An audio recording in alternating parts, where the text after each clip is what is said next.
All right. Are I'm we ready. You guys ready? Start Let's hit it. podcasting now? We've been podcasting the whole time. Well, I know, but you know what I mean. Are you recording? Hold that Yes, for my one button. second. I pushed the button a long time ago. Mine's And you- red. I'm And ready. you're okay. Okay. All right. You ready? As soon as she gets the snot out of her nose. Yes. I'm on the tail end of it. Okay. Ugh. Hit it. Welcome to the Artie's Attic Warehouse 13 Fancast, where a steampunk girl, a lifelong sci-fi fan, and a rocket scientist chat about the popular 2009 sci-fi series.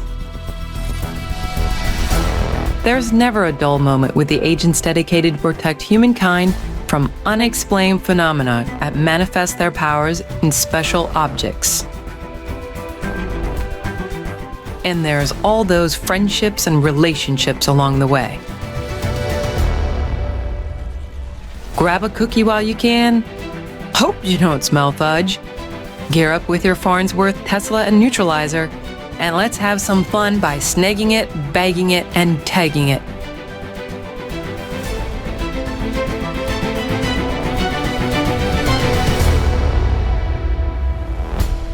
Welcome back to Artie's Attic. We're a Warehouse 13 fan cast. I'm the Warehouse 13 janitor, currently taking down the fake MSNBC sets in the warehouse. My name is SP. Nice. And introducing Get Artie's busy. Attic lead agent and historian who speaks every language on the planet. It's Agent Shannon. What's up, guys? Yeah, I could totally see myself not at all doing that. Well, you're At Agent least the Shannon. curse words in every other language. Uh-huh. Curse words or innuendo words? Yes. Okay. And also Yes. returning is the warehouse agent who can use sophisticated lockpicks after seeing them used only once. It's Agent Carolyn. Heck yeah. I watch Artie. I can pick things up. Hey, I've got the tools. We could be a team. We already are a team. I've heard about one of I your know, toolboxes. Yeah, it comes in handy sometimes. I'll bet. Like literally, it's in hand every time. Hand tools. All right. Oh, jeez. We are continuing our Craftsman. Warehouse 13 discussion with the episode that premiered on Monday, April 29th, 2013. 10 years before the Dial of Destiny revisited all the great Indiana Jones trilogy favorite scenes. I'm referring to the Warehouse 13 Season 4 11th episode, The Living and the Dead. The TVGuide.com description reads, the entire planet is in danger from the sweating sickness released by Artie, who lies close to death after being stabbed by Claudia. To find a cure and save the world, Pete and Micah must rely on a seemingly unreliable professor. At the same time, Claudia and Steve risk their lives to help Artie. Carolyn, was this your favorite episode that you've seen in 2025? It's the only episode I've seen in 2020. So by definition, question. yes. Then yeah, Yes. yeah, I guess, Yes, yeah. by Maybe definition. if you go off of that, yeah. I just have one question though. If you're taking down the sets for all of the, fake MSN pandemic things, did you stock up on toilet paper? Toilet paper is like the first thing that you stock up on in Toilet paper. any disaster. It's toilet That paper. was that was the funny joke that I came up with when watching this one. They had the MSNBC pandemics going on, this pandemic, everybody's sick and and then my brain went to, I wonder if they had a toilet paper problem at the same time. Probably not, because it was the incubation period was under 24 hours. So I'm guessing probably True. not. Which is True. It's They funny didn't when have you think time. about it. This was a full 11 years before, right? This was Yeah. in 2009, so it's 11 years before we had our toilet paper shortage. This aired in 2013, not 2009. Oh, okay. That's when it started, 29. 7 But years. still, the similarities in the newscasting and our newscasting for when we had the pandemic, and the doctor, the pandemic isn't already, it's not spreading, it has spread, and all the little tickers across the bottom, and I'm just sitting there going, whoa.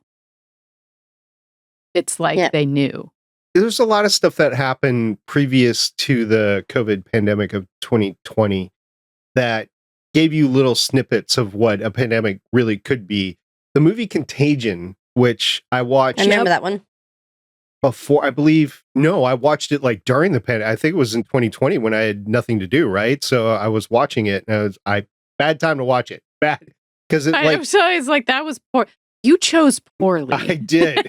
That was, I don't like horror movies. Like, And I that should was not be like watching this. horrific. But I shouldn't be watching this right You're now. like, you're trying to find some on Netflix. Yeah, Contagion. That sounds like a great idea during a pandemic. Man, I think Let I me would have watch watched that. Xena before that. and there was like the bird flu Could've watched stuff Xena going before on that. in Asia. Bird flu's still going on. Well, yeah, but there was stuff that was leading up to 2020. So we should have taken the hints, and this wasn't just sensationalism. This was like real. It was going to happen at some point in time, and it just happened in our lifetimes.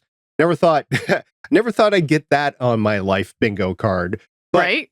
Survived a pandemic. I didn't want to talk about the pandemic this episode because we kind of covered it last episode. I wanted to really focus in on the Indiana Jones, like down in the catacombs. Oh, man, yeah. And the professor. Yes. Yeah. For the character that I know him now, I didn't watch a lot of Buffy, but I know he's from Buffy. He is. Masterson. Is it James Masterson or something? You're talking about James Masterson? Marsters. Marsters. Marsters. Marsters. Yes. Okay. He played Professor Sutton, aka Count of Saint Germain. He has 2 awards, which they're not Oscars, but they're Saturn Awards.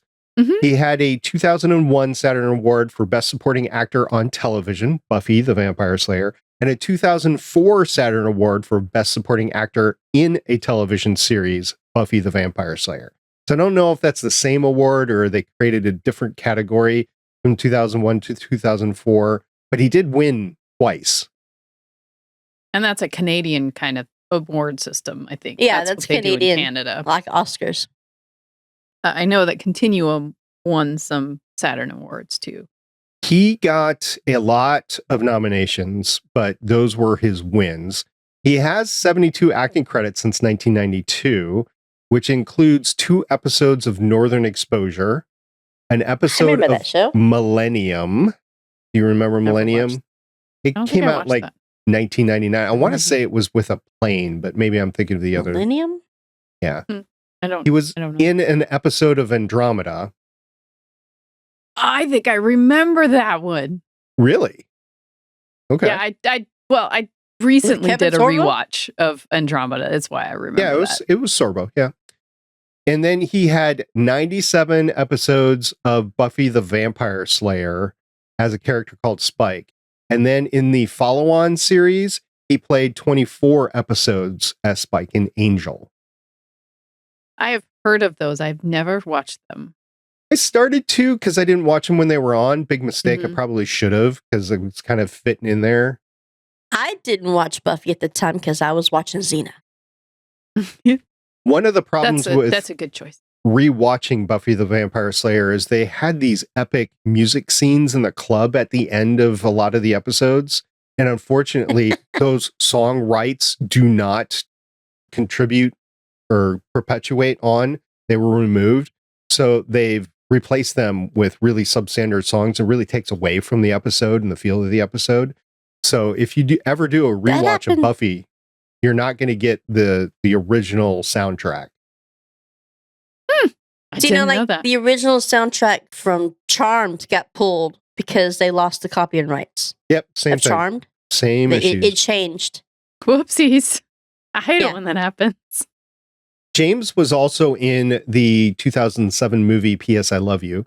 He was in 3 episodes of Torchwood as Captain John Hart. He His voiced boyfriend, yes. Yep. He voiced 1 episode of Yep. Star Wars The Clone Wars. He was in 4 episodes of Who did he Caprica voice? as Barnabas Greeley. In the Clone Wars, he voiced Captain Argius.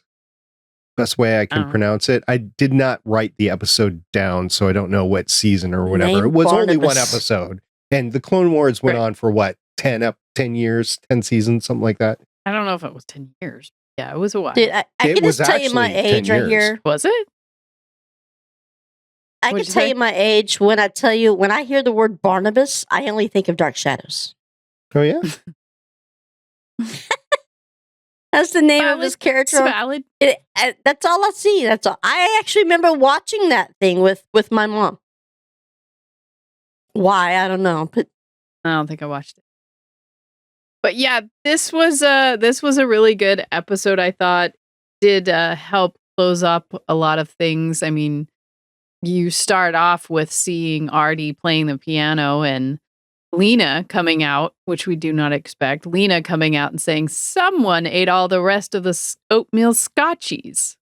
And then there's the scene with him playing his piano and saying, well, how do you know it was me? And she's like, there's crumbs on your chest, Artie. Circumstantial. That was a real kick in the balls because we had only waited a month. But if you were watching this live, you waited, I think we counted out like 5 or 6 or 7 months or something like that. And she had Mhm. died. And none of us agree with her dying. None of us agree No. with how her No. character was treated on the show whatsoever.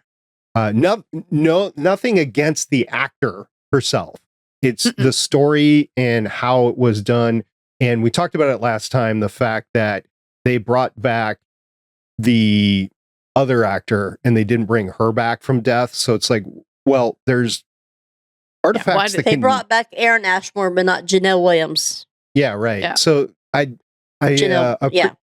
I appreciate the real consequences, but at the same time, it's like, so you're not even going to acknowledge the fact that you've done this before and you can do it again. Maybe not with the same artifacts, but there's probably some artifacts that you can do it with. Yeah, So, there had to have been something. I mean, it's the warehouse. It's always, everything is possible. But then, it cuts to the scene of all of them are on a helicopter with Artie in the middle of it and a dagger standing out of his chest.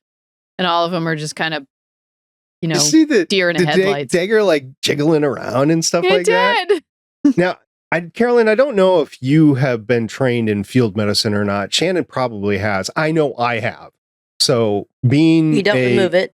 a veteran, yeah, you don't remove it, but you Yeah, no. also stabilize it the best you can.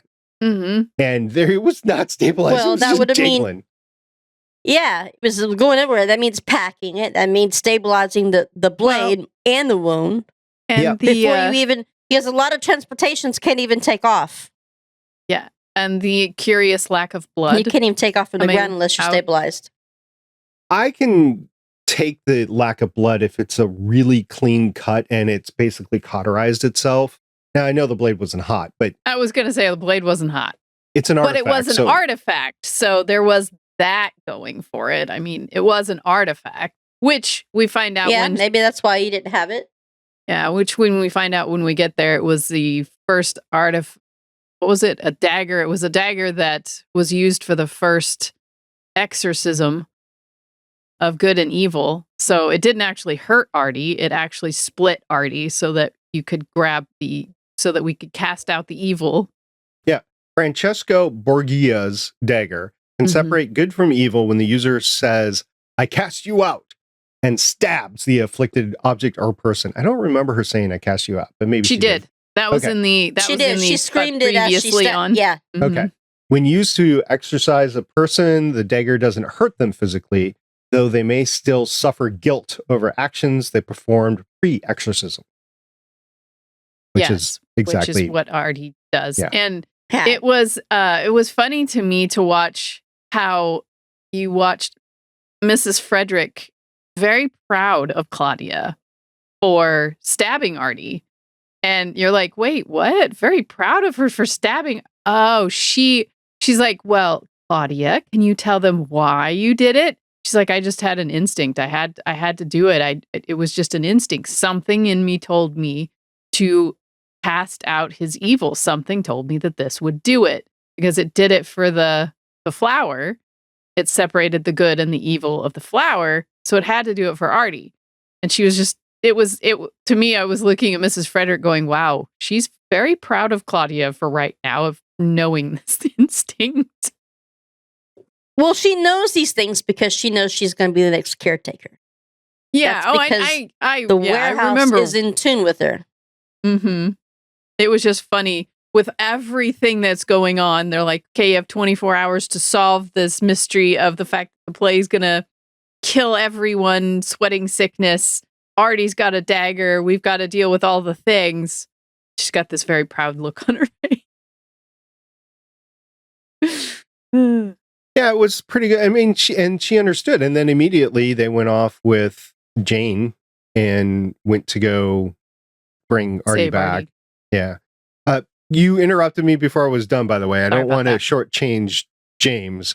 He was also in 14 episodes of Smallville. He played Brainiac 5. He's been in, and this is a little spoiler, but he was in 3 episodes of Warehouse 13. We're going to see him again. And that season 4, episode 19 and 20 are the 2 episodes that we see him again. And then you might also have seen him in a little Hulu show called Runaways. Played in 13 episodes of Runaways, and he played Victor Stein in that. I That don't think I've was seen one him. of the Marvel Cinematic Universe offshoots at the time. Runaways, and then Cloak and Dagger was the other one that was on Hulu from the Marvel Cinematic Universe. So he's I did been see Cloak and around. Dagger. Yeah, his face was familiar to me. I do know his face. Sorry, I didn't mean to shortchange him. So glad you could figure that out. Yeah, we'll see him again later on. But he was just one of 3 main guest stars that we had in the episode. Yes.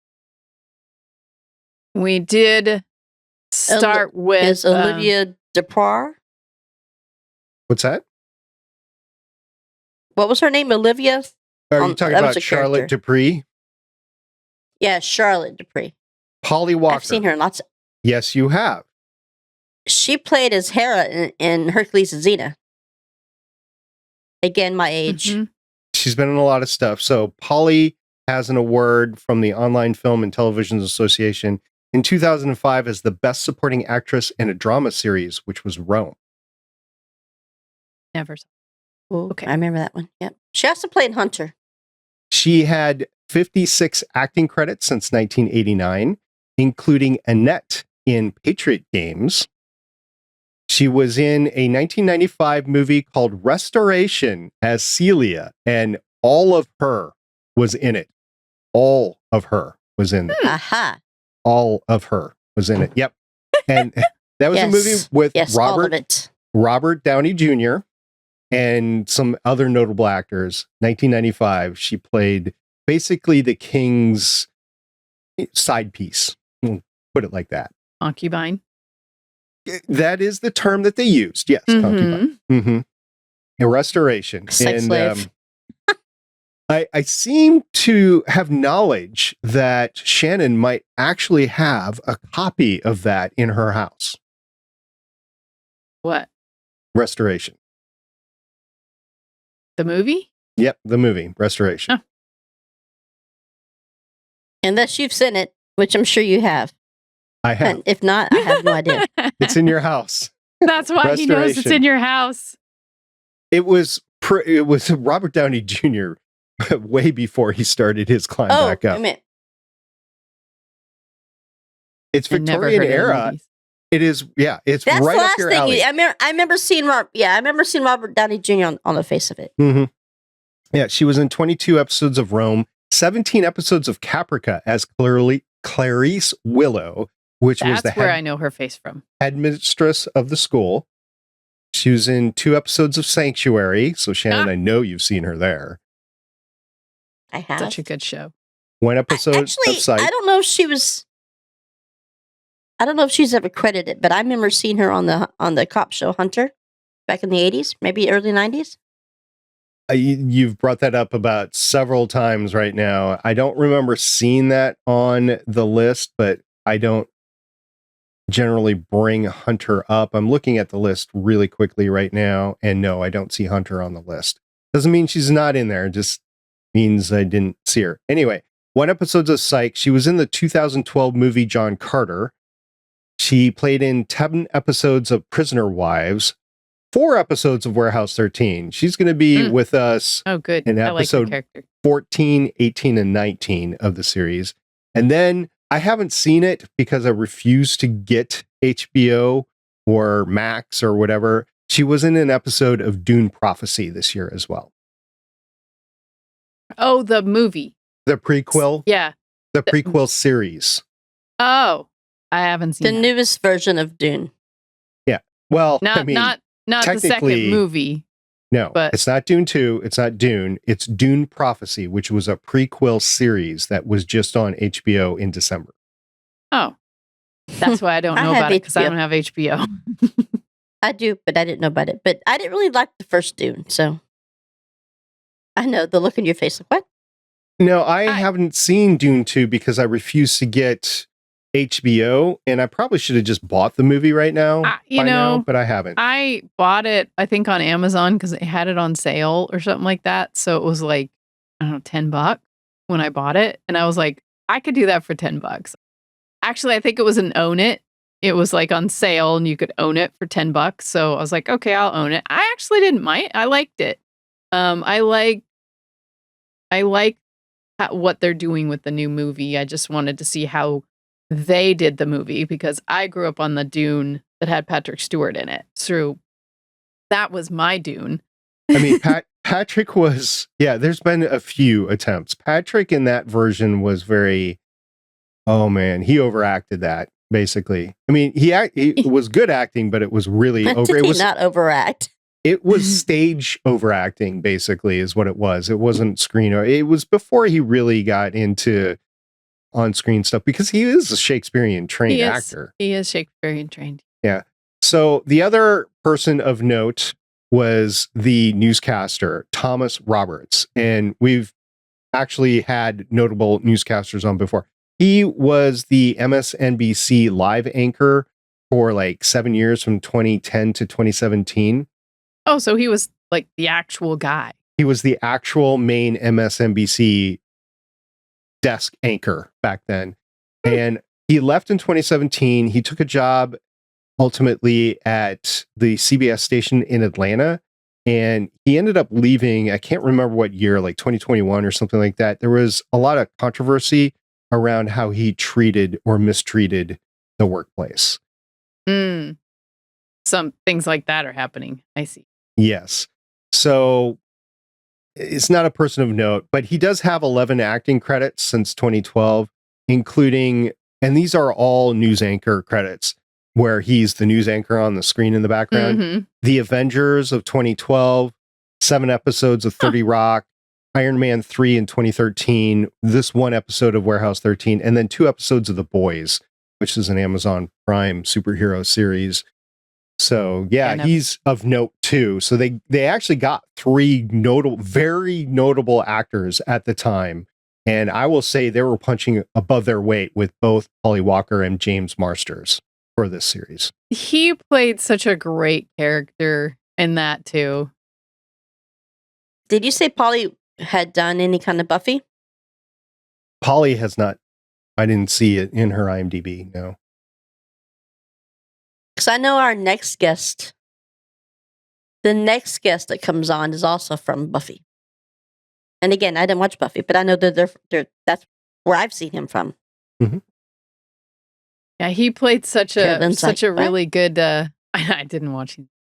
He played such a great character and so pompous, and he really did his character well Yes. in this episode. Makes you love to hate him.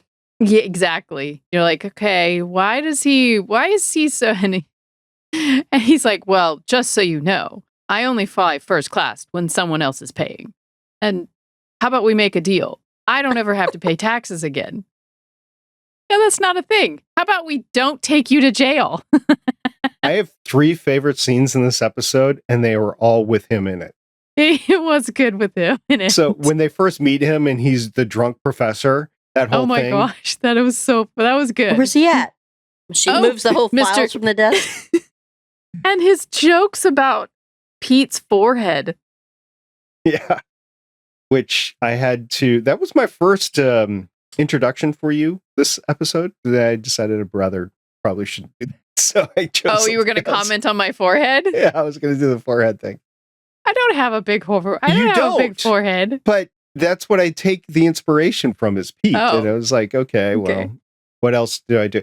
And then my next favorite scene was when they were at Charlotte's house when she was holding them at gunpoint. That the whole thing Yes. was really fun, including Pete's like, oh, I found the shutoff for the alarm. I found the shut-off switch. I found the kill switch for the alarm. What kill switch? Micah's over there, bazap with the Tesla. Yeah, Micah hits her with the Tesla and then hits him with her fist. Yeah. It was Pete's great. like, okay, Right hook. not like Why'd you I do didn't that? want to do Not that I have a too. complaint. And then Sutton's death scene in his own crypt is really funny. And then I will not have the world upstage my death. and then all of the vampire references during the whole thing because he played the vampire for so many years on Buffy Pete's and like, Angel. But I kind of like vampires. So do pre-teenage girls. But I kind of like vampires. For the record, I love Underworld, and I have never seen the other one. The other one? The shiny Twilight. I've never seen that. The I've never sparkly, seen Stick with Underworld. sparkly. I've Stick with never seen Underworld. sparkly vampires. I am myself an Underworld fan, so Underworld. I'm not going to Yes, go. I will I'm always not gonna choose go Underworld sparkly. I do not sparkle. to the teen dramas now. Yeah, I've only seen the first one, right? And I need to go back and see them because Of Twilight or Underworld? of Twilight because Okay. it's where one of my list people originated from. Oh, who's that? Which one? Well, let's go to the list. Kristen Stewart. No, gotta get the list No, out. not Kristen Still. Yeah. Oh, thank God, because I'm like that. She's a horrible actress. You talking about Actually, she's the not no on my list. the you talking about the sister or the mom? Yeah, this she did all those singing movies. The blonde. I don't even know which one that is. Never seen the She's- movies. she I You've don't never know. plays the seen sister. You You've know- never seen Pitch Perfect. Nope. Haven't seen Pitch Perfect. It's either. fun. Anna Kendrick played Jessica in the Twilight Saga. Okay, so that's why you watched the Twilight Saga. I watched the first movie. I haven't seen the rest. I want to watch the rest because she's in it. I see. Yeah, it came out. Well, that came out a long time ago. I remember popcorn buckets being Team What's His Face and Team What's His Face. And I know people are probably screaming at the microphone or screaming at their podcast going, Team this, Team that, I was this. And I'm like, Twilight New Moon was in 2009. And Shannon, there is a Defiance and Twilight intersection. Graham Greene. what? Yes. Oh, He's in it. Graham Greene is in everything, I swear. He's like everywhere. He was in 1883, that Western series that was on Paramount. Wasn't he in your favorite movie too? Dances with Wolves? That's not my That's favorite not movie. her favorite movie. The Oh, Last of the no. Mohicans is her Yes, favorite movie. Last Mohicans. I confuse those two all the Wow. time. No, Okay. he's not in that one. But Okay. yeah, No, he's not in Last of the Mohicans. he still looks just the Surprisingly. same. Surprisingly, you would think he'd be in The Last of the Mohicans. You would think, but that's the But wrong he top opinion. definitely was in Dances with Wolves. Shannon, what was your favorite part of the episode?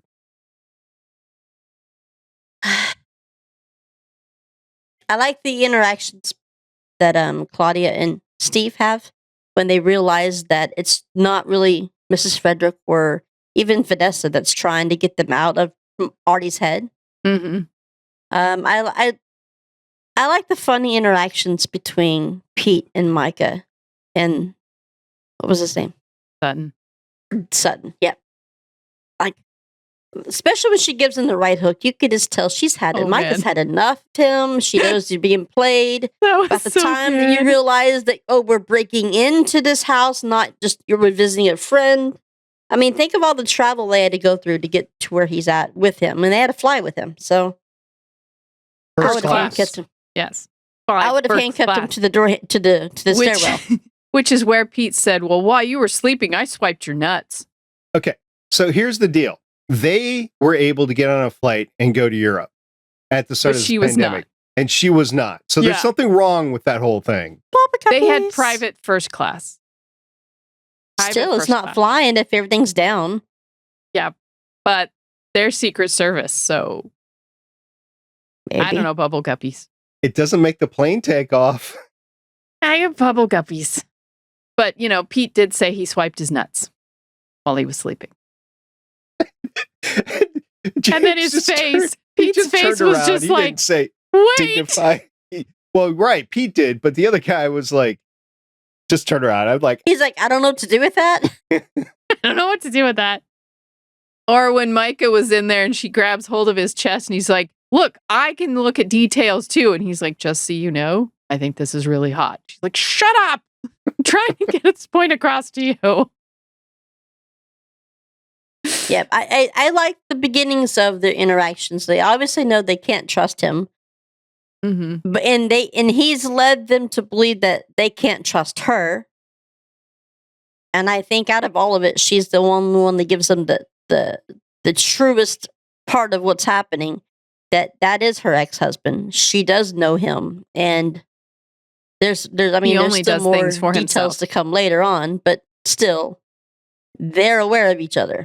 if Mhm. they were married, does that make her the former Maria Antoinette? No, Maria, I thought about this too. And after the second rewatch, Maria Antoinette was the affair he had. He's married to that other gal. And I think those two were together with the alchemist when he used When the he- stone to make them, live forever. So Because he's 500 and some odd years old, he moisturizes. and you just said the key word. Moisturizes? No, the alchemist that they're Oh, yes, with. the alchemist. The alchemist was the one that had the stone that made them live forever.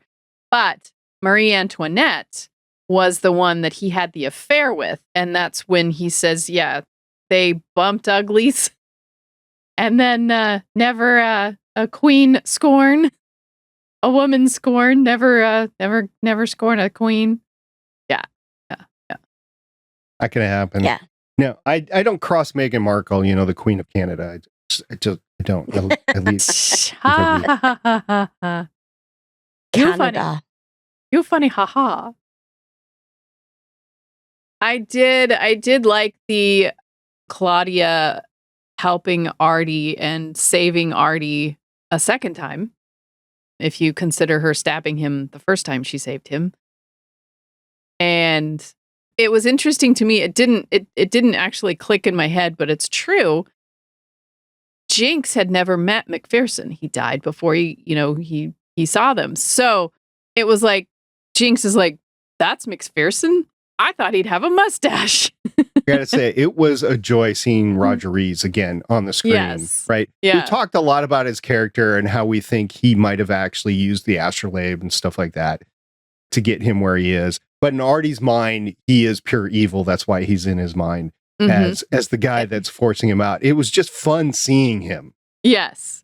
Well, and one of my funny lines was when they arrive in Artie's brain and they're like, of course his brain looks like the warehouse. It was either that or a big mound of donuts. Well, where would he be? Well, where would Artie be in the warehouse? In the central office. So they're like, okay, we got to get to the central office. And then it was that seeing Mrs. Frederick come back and try to the part with, so backtrack a second, my brain is not firing on all cylinders. Aha, speaking of brains. When they're watching Artie's brain shut down because he's giving up, and Claudia just stands there and Jinx is just looking at her like, or we could stare into the nothingness. And she says, well, what's the point? And he gives her this pep talk of the point is the fight. The fight is the point. And she's like, but it's just going to happen again. It's just going to keep happening. What's the point? And he's like, that is the point. The fight is the point. Yes, you're going to keep having evil pop up. And she's like, worst pep talk ever. First of all, you got to say Jinx is really the one that saved the day.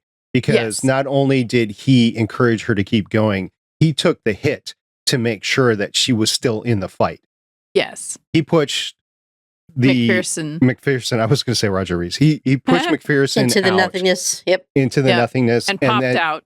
he popped out of the brain in order to give her the space and time to get to Artie. So Jinx is the real hero. The other thing I want to say about this whole thing is we're really seeing at this point in time, especially the first time I watched this when it first came out, the darkness of this Warehouse 13 series. Because you're talking about a guy who is just coming to the terms with killing one of his very good friends, Lena, and he doesn't want to live anymore, and he just wants to go away. And everybody else is saying, no, you need to come back. But by getting him back, you have a very broken and scarred Artie. And it's not like, oh, I won't make that mistake again, because it really wasn't his mistake. He was consumed by an artifact, right? Yep. And the knowledge, he was an Artie. The knowledge that these items, which he has curated throughout all these years and he's fought, actually won a major battle. And he's just going to be broken for a while. So that's dark right there. The whole pandemic thing going on is very dark as well. And then you find out that there's yet another big bad evil out there and you don't know what's going on. But Charlotte, between the shotgun and her, I have my plans of my own, dun, dun, dun, that whole evil prelude there. You just like, okay, I see where the rest of the series is going to go for the season. I like that even though you're seeing the darkness, I like the fact that they did not. I mean, I can only imagine that there were some people that's never seen this before thinking, oh my God, hopefully this will be the episode that we get Lena back. But you don't. Yeah. They don't revive it. I like the fact that they didn't just play it off like he has to continue on with the mission to keep going. It actually broke him. It broke him knowing that though he was under the spell of an artifact, he's still the one who did it. But it helps to be reminded that even though she could have got out, she could see that he was under the spell and she chose to stay. Everyone knows the consequences of what happens in the warehouse, and they always choose to stay to help the other team. Claudia could have left Steve. Steve could have not even tried, but she even, with Jane, just like the last time, she went into their brain to help them come out. So if the fact that Artie didn't want to come out, he wanted to be just left alone, is better than, I think, them just going on and having him running around the warehouse all the time like a chicken with the head cut off, trying to solve this mystery and not make it such a serious thing that happened after losing a main character for all these 4 seasons. I'm glad they did it that way. Yeah, and it was super powerful as far as, Claudia's in his brain saying, yeah, I'm sorry, you have to remember this, because he's just replaying that one scene over and over again of this happy little interaction with Lena, and all of a sudden Claudia shows up and Lena's like, what's wrong? Why is this? What's happening? And he says, I don't want to remember. I don't want to remember. Don't make me remember what I did. And Claudia's like, I'm sorry, this is reality and we need you and you can't just leave. You want to remember it, because she said something in you does not want to give up, because you just made a doorway where there is no doorway. You don't want to give up. There is parts of you. And she's like, I'm sorry, but if I had to choose it over and over again, I'm choosing to, help you, because that's what you would do. That's what you would do for me. I know you. You're going through this door. And he's like, no, I'm not. And she's like, yes, you are. And she pushes him through the door. Yeah. As dark as the episode was, though, they did have those funny little quirks with the count and his wife and stuff. So it was also the Star Trek reference moment when Jane was saying to Claudia and Steve, you two, you're with me. That's a direct quote from all her Voyager episodes. Yeah. She even had the same commanding voice. You two, with me. Yeah. Yes, Captain. Yeah. And they used Sigmund Freud's clock so that they could go back into Artie's brain. Right? Yeah. His mantle clock lets the user enter into another person's subconscious mind. Oh, and Jane's always inside got his the mental brain, episodes. and inside his brain, two artifacts were used. One, Mrs. Frederick threw it at at Claudia and Jinx to stop them. It was a Bronx Zoo hat, but I didn't understand the reference of spider webs. And they did hear that cocoons were not very comfortable, but they're very tangy, according to Claudia. The explanation was the zookeeper threw somebody in a monkey cage to prove, The missing link. Yeah, the missing link. And I was like, where do spider webs come out of that? Yeah, I didn't that was the understand part that didn't make any sense to me. But Steve saw up on top there was a dagger, so he was banging the thing until the dagger or the spear, stabbed the hat, and then they got released. Stabbed him exactly I where you could have needed used it to you be. where I was locked up. Yeah, that was lucky shot, but Lucky speed shot. of plot, right? Yep. Bubble guppies. That was a bubble guppy moment, yeah. Definite bubble guppies. So I think there's some things that we're going to start seeing in the next couple of episodes. Things that's going to be revealed, but I like the characters that they're bringing on. I read here a while back that the reason that they let Janelle Williams go, because she didn't leave by choice, is because they were trying to revamp new blood and new viewership into the second half of season 4. I guess they were hoping people will come back just to make sure that whether or not she's going to be there.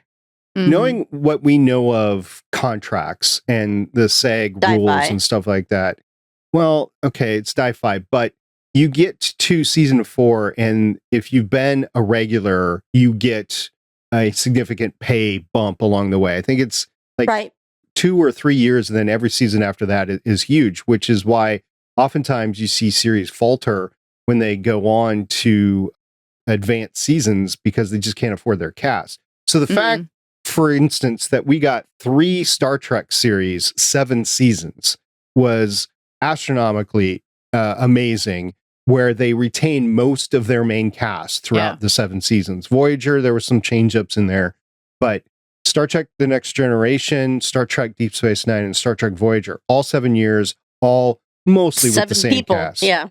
Mm-hmm. So that meant some significant money was being handed out to the cast in seasons 5, 6, and 7. And here, you just don't have that. I mean, this is a low-cost series to begin with. It wasn't Battlestar Galactica.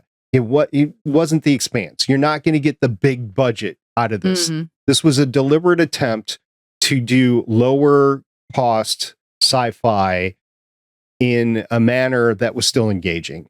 Warehouse 13, Eureka, Sanctuary, although Sanctuary was the whole CGI thing that Amanda Tapping had got going on. She actually invested a bunch of money into that. Yeah, she invested in the first season. Yep, she did. Yeah, to make it reality, but still, it was lower cost, and then the only cost then that you can control is the actor. So I can see them wanting to get rid of an actor that hadn't been around for a while, especially if you consider you're trading off Lena with Jinx, because it's really what happened in the grand scheme of things. True.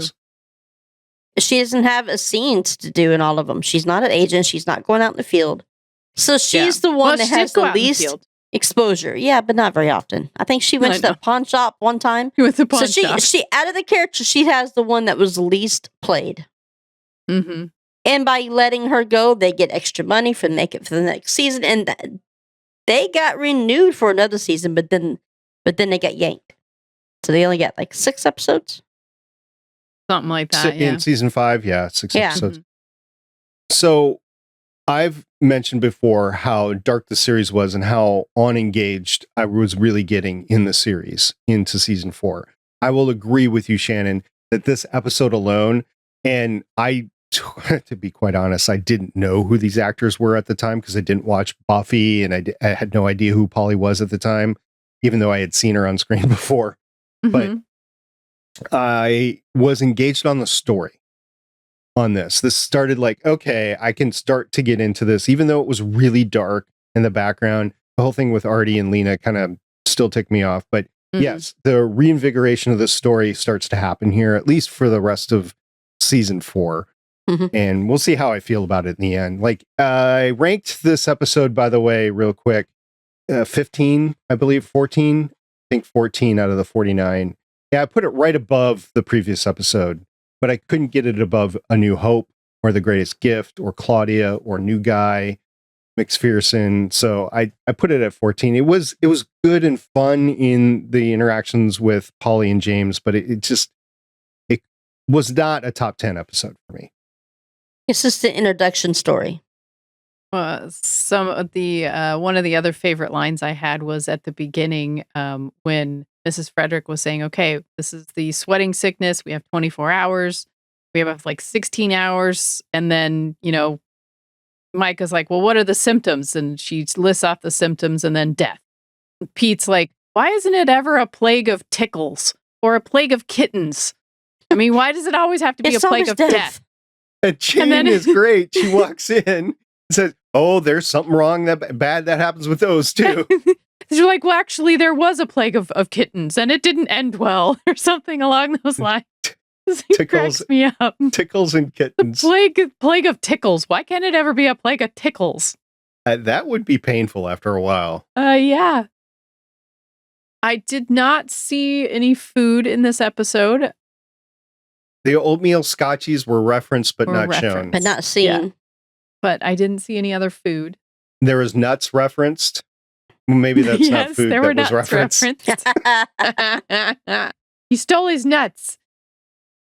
Swiped his nuts. Swiped his nuts. Yes. Mm-hmm.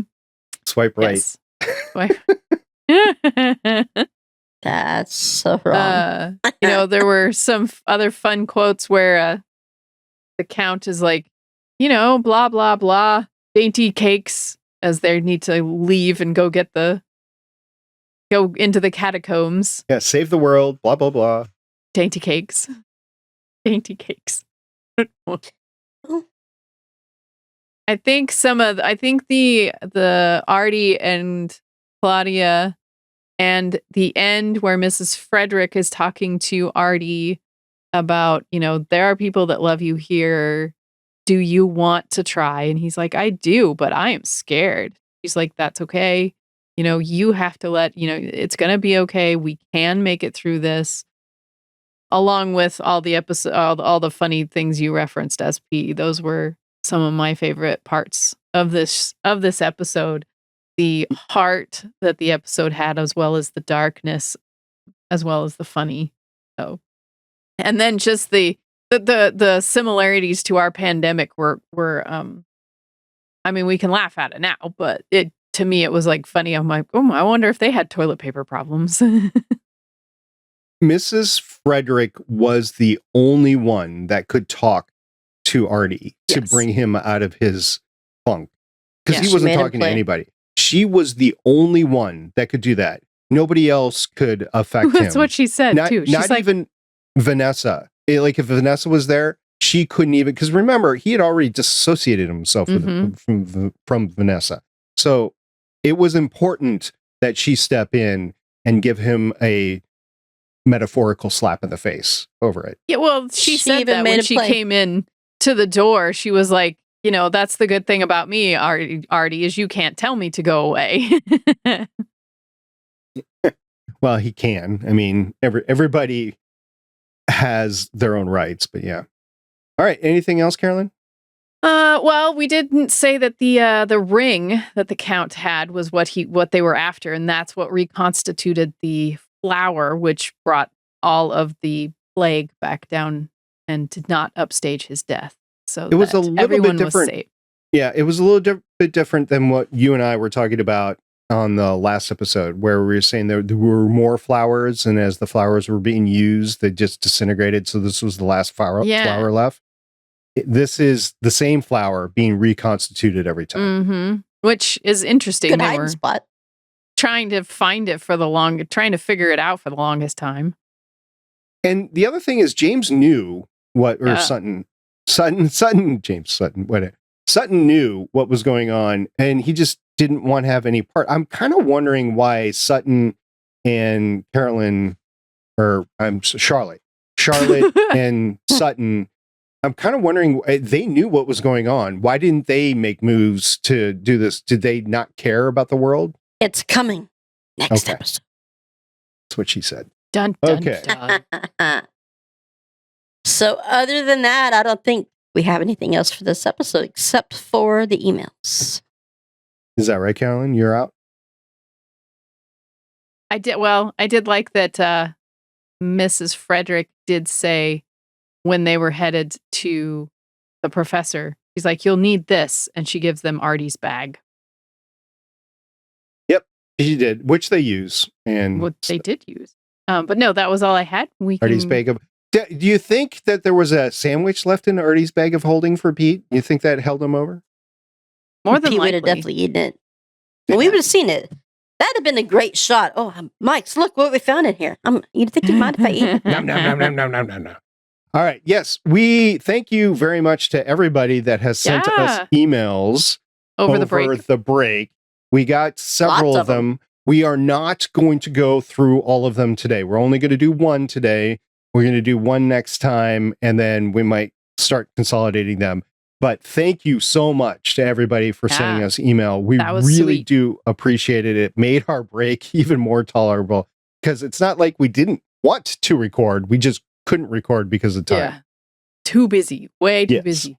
So Clyde sent us an email and he said, 1, so about Warehouse specifically, I know you guys and gals weren't a fan of 5, but I did enjoy season 5. But with that being said, it was rushed due to the Sci-Fi grudgingly giving us a measly short season. But I'm glad we got something. Yeah. We'll agree with that. Agreed. Yep. Season 5 had so much promise with Claudia's sister. It would have been interesting to see the Joshua storyline with it. To Artie and his son, we've seen a tidbit with the World War II snag. But I have to say, Savage Seduction was a very good and funny episode in my opinion. Both A, telenovela, and B, Claudia and Jinx ×2 storylines were great.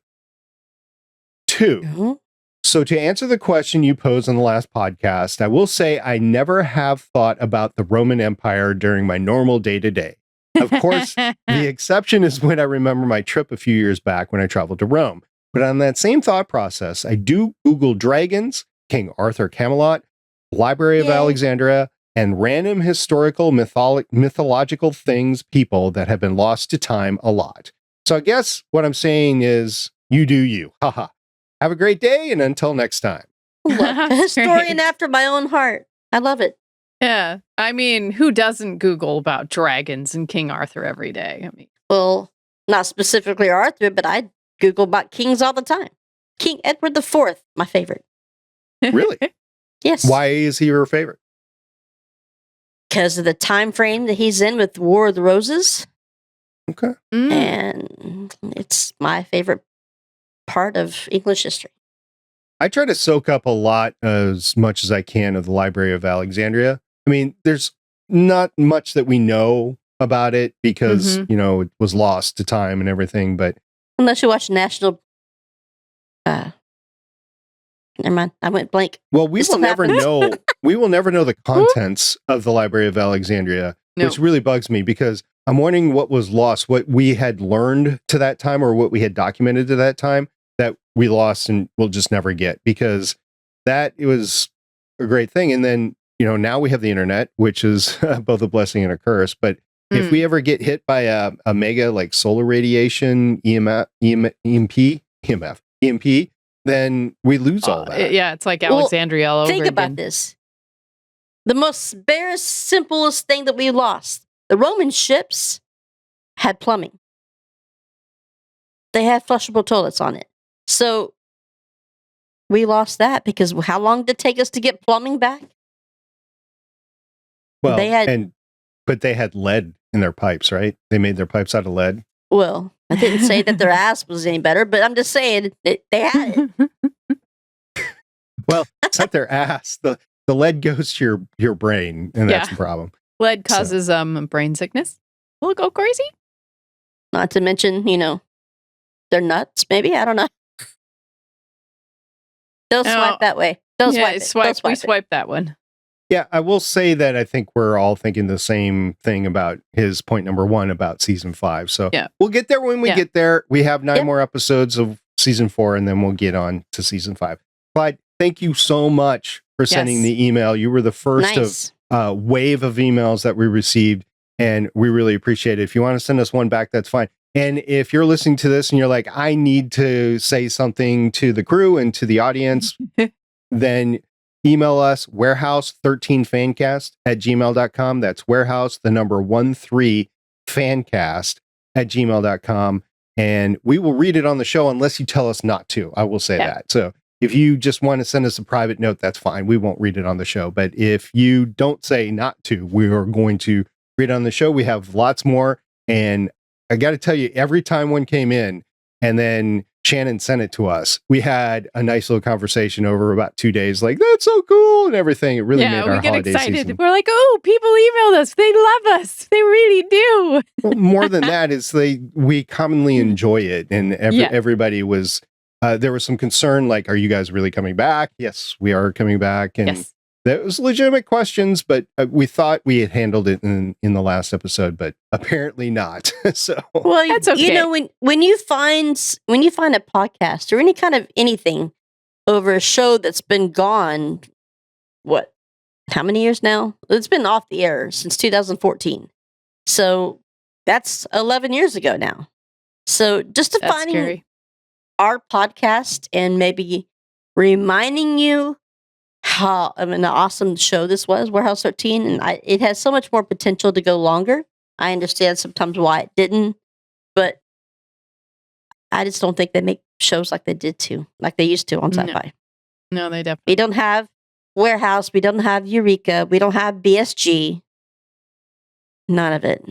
Or The Expanse Or Continuum. or Continuum. I mean, if anybody from the cast wants to come on and we can do a special episode, we don't have to review an actual episode. We can just talk back and forth and see what's going on. Like Eddie, if you want to come on, Allison, if That you would want to be come awesome. on.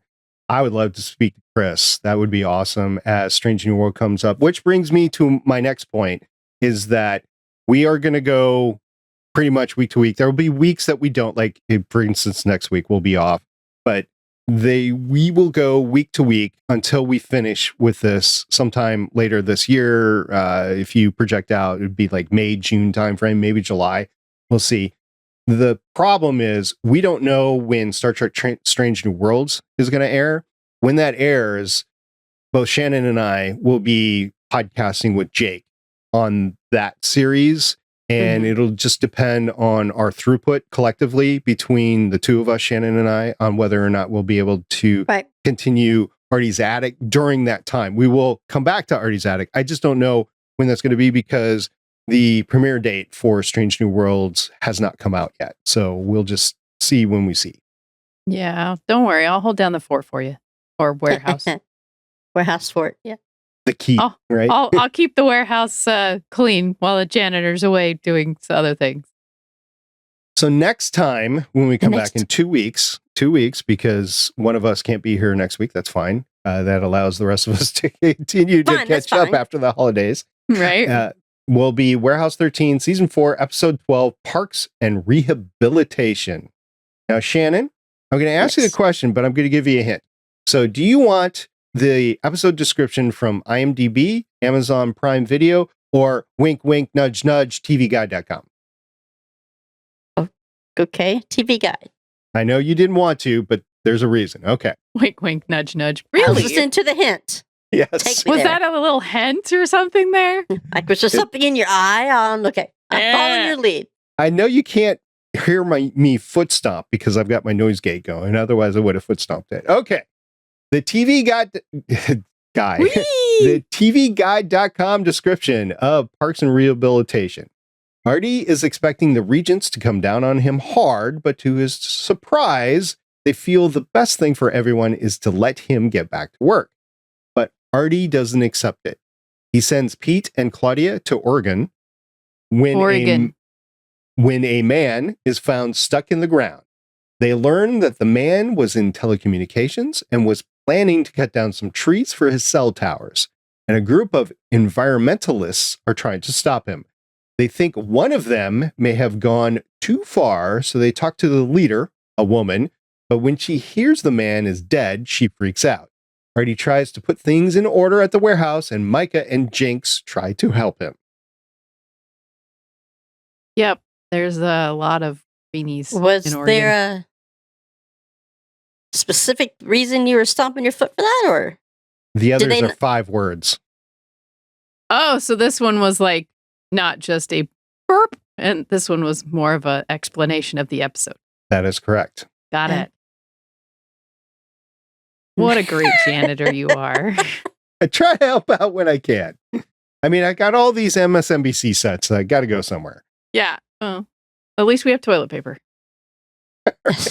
That's true. Nice one. All right. Nice. That's all I have for this time. So until next time, I'm the janitor SP. This is Sci-Fi Girl. And I'm Ocean 363. Bye, guys. See you in 2 Bye. weeks. Bye. Missed you. Thanks for joining us for an episode of the Artie's Attic Warehouse 13 Fancast. You can find all our episodes at warehouse13fancast.com. If you'd like to contact us, you can hit us up on our email at warehouse13fancast@gmail.com. We are a part of the Lone Wolf Podcast Network. You can hear more of this cast and other shows like it by checking out lonewolfpodcasts.com.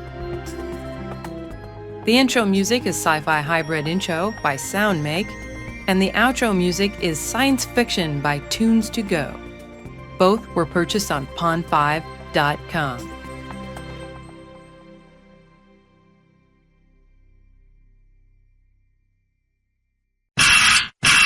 Okay, well, Oh. like I haven't been on Twitter in a while, so if you put something up, you gotta let me know. Well, I did repost his posting of what we were going to be doing. And then I posted something the night before, of the recap. It was a good recap of the seasons. It was a good, yeah. The seasons leading up to right now. And that was a well-played tweet with the point to you, Poopy Pants. Yeah, I thought so. I'm like, I've been oh, well I've been played. saving. I've been saving this. I've been saving. I got this. That was so well played. So well played. It's like a well-oiled machine, and Yeah. I was just throwing crap out the wall.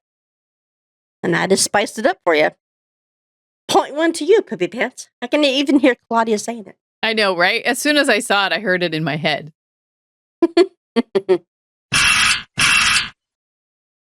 All of a sudden, you're just spitting your teeth out, and then I'm like, That's what she does. She puts out her teeth. If that Comes was Comes in handy sometimes. that was law, she'd be banging the microphone. yes. There's entirely too much cord here. I've been fighting with it this entire time. Yeah, I have to hold on to my cord. That's my headphone. Yeah, I wrap mine around my chair, but I mean, we all fight with the cord. I Cord fighting.